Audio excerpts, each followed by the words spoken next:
People have gone to polls in eastern Ukraine to vote on independence, despite Russian President Vladimir Putin's calls to postpone it. There have been some chaotic scenes at polling stations, but the turnout for the self-rule referendum, which the Ukraine government and much of the West condemned, appears to have been strong. Our chief correspondent, Alex Thompson, is in Donetsk. Alex.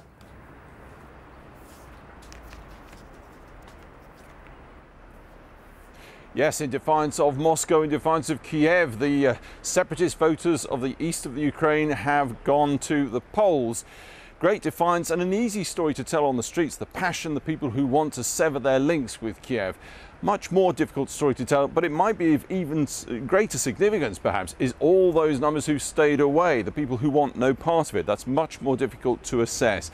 We began our attempts to do that today in the city of Mariupol, which has seen so much violence across the recent days. You couldn't even see the back of the queue at Mariupol's main polling station. At least 5,000 desperate to vote, and mostly vote yes. And having to do it out in the streets. Impressive at first glance, but with just 8 polling stations open for a city of 500,000 and only a few thousand out, that may tell a wider truth.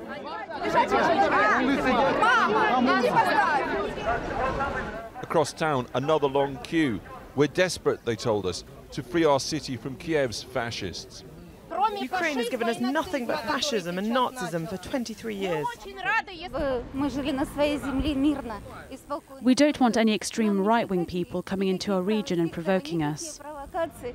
Some here, though, merely want autonomy, not outright independence or union with Russia. Still in Ukraine or independent? Well, to my mind, so it should be a federative republic. Moderation there, not much sign of that though.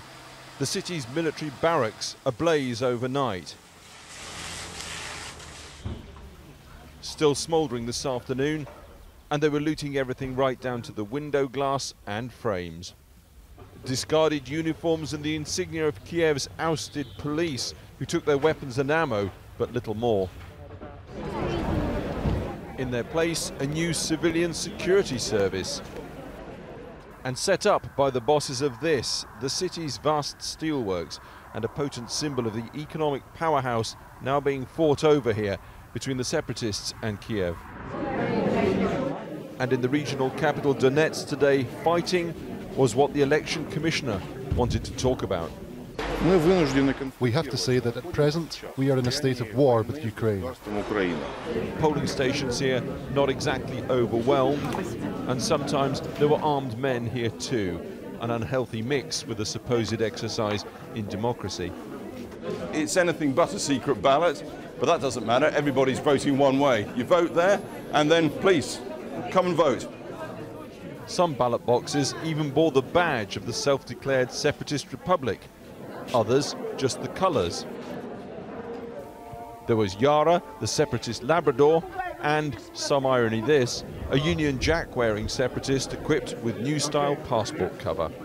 In truth, this is very much organised by the separatists for the separatist vote.